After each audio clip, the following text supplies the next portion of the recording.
Assalamualaikum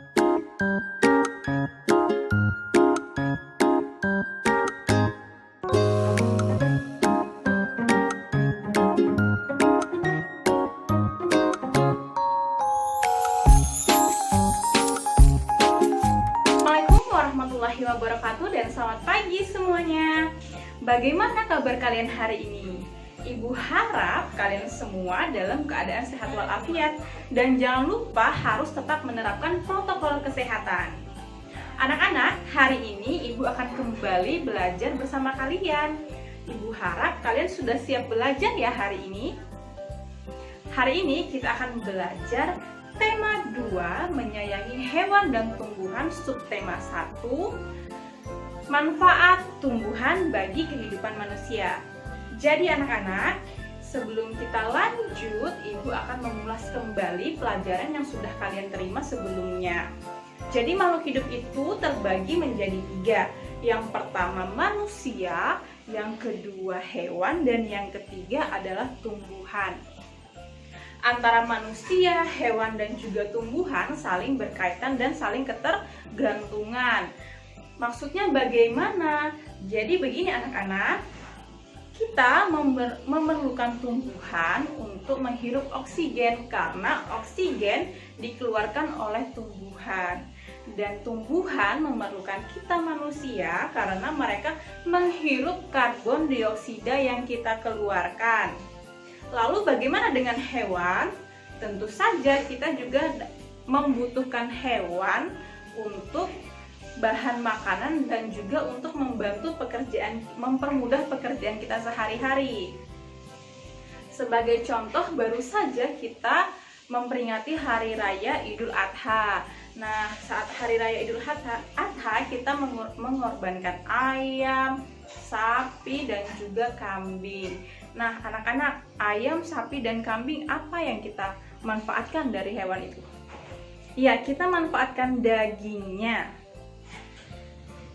Oke, anak-anak sampai sini sudah paham ya? Sudah mengingat materi sebelumnya ya? Oke, baik. Adapun tujuan pembelajaran kita pada hari ini, yang pertama kalian bisa membacakan dongeng dengan lafal, intonasi, dan juga ekspresi dengan benar. Tujuan yang kedua, melalui membaca dongeng, kalian dapat menemukan informasi isi dari dongeng yang kalian baca. Dan tujuan pembelajaran yang ketiga, kalian bisa mengetahui dan melakukan operasi penjumlahan dengan teknik pertukaran atau komutatif. Dan yang keempat, kalian mampu menemukan pola irama sederhana dari lagu Pohon Cemara. Anak-anak, dimulai dari dongeng ya. Dongeng adalah cerita yang tidak benar-benar terjadi. Artinya, dongeng itu hanya ada di khayalan saja, di imajinasi saja, yang dituangkan dalam bentuk tulisan. Sama halnya dengan pengertian dongeng dari menurut Kamus Besar Bahasa Indonesia, dongeng adalah cerita yang tidak benar-benar terjadi. Adapun unsur-unsur dongeng itu ada 6. Yang pertama, dongeng memiliki unsur yaitu tema. Yang kedua, yaitu latar. Yang ketiga, yaitu alur. Yang keempat, tokoh. Yang kelima, penokohan. Dan yang keenam adalah amanat atau pesan yang disampaikan. Nah, anak-anak, ketika kita ingin membaca sebuah dongeng, ada 3 hal yang perlu kita perhatikan agar dongeng yang ingin kita sampaikan ini dapat diterima pembaca dengan baik. Yang pertama adalah lafal, yang kedua adalah intonasi, dan yang ketiga adalah ekspresi. Jadi, lafal adalah pengucapan kata yang kita ucapkan itu dengan jelas dan juga menggunakan prosa yang tepat. Artinya penggalan katanya itu tepat. Contohnya pada suatu hari. Nah, ini kan lafalnya pelafalannya jelas dan juga prosa juga tepat. Kalau contohnya yang tidak tepat, tidak benar itu seperti ini. Pada suatu hari. Nah, ini tidak benar ya. Yang benar adalah pada suatu hari. Nah, kita lanjut ke intonasi. Jadi intonasi ini ditentukan oleh tanda baca, yaitu ada tanda titik, tanda koma, tanda tanya, dan juga tanda seru. Ketika ada tanda titik, maka nada atau suara intonasi kita ini datar. Ketika dia diakhiri dengan tanda tanya, maka nadanya agak menurun. Kemudian ketika tanda seru, maka intonasinya naik. Contohnya, tolong ambilkan mainan itu. Nah, itu kan diakhiri tanda seru karena termasuk kalimat perintah. Kalau tanda tanya, ini nadanya agak menurun. Siapa di sana? Seperti itu ya. Kalau tanda titik, itu nadanya datar saja. Kalau tanda koma, itu menunjukkan kita harus berhenti sejenak. Oke ya. Kemudian ekspresi. Ekspresi ini untuk menggambarkan keadaan dongeng yang kita bacakan.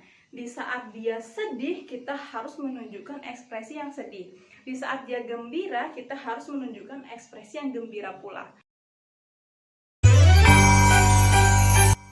Kita lanjut ke pelajaran yang kedua, yaitu matematika tentang sifat pertukaran penjumlahan.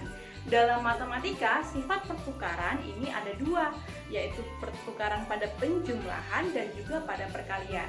Namun, kali ini kita akan belajar sifat pertukaran pada penjumlahan atau disebut juga sifat komutatif. Ingat ya, sifat komutatif. Sebagai contoh, ibu sedang berjalan-jalan di kebun apel. Kemudian, ibu menemukan dua pohon apel yang berbuah sangat banyak. Pohon apel yang pertama ada di sebelah kiri, pohon apel yang kedua ada di sebelah kanan. Pohon apel yang ada di sebelah kanan ibu memiliki buah sebanyak 20 keranjang. Pohon apel di sebelah kanan ibu memiliki buah apel sebanyak 15 keranjang. Kemudian ibu jumlahkan berapa ya kira-kira jumlah kedua keranjang pohon apel ini. 20 ditambah dengan 15 hasilnya adalah 35 keranjang.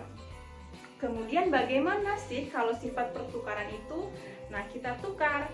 Yang di sebelah kiri ibu berjumlah 15, yang di sebelah kanan ibu berjumlah 20. Maka hasilnya akan tetap, yaitu 15 ditambah 20, hasilnya tetap 35. Sampai sini anak-anak ibu sudah paham ya? Oke, kita lanjut dulu. Ibu berikan contoh yang kedua. Silahkan disimak dengan baik.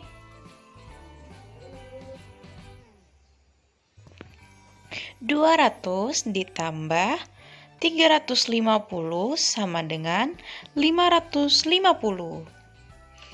350 ditambah dengan 200 sama dengan 550. Jadi, meskipun kita menerapkan sifat pertukaran, maka hasil dari penjumlahannya akan tetap sama. Jadi, dapat dituliskan 200 ditambah 350 sama dengan 350 ditambah 200, hasilnya adalah 550.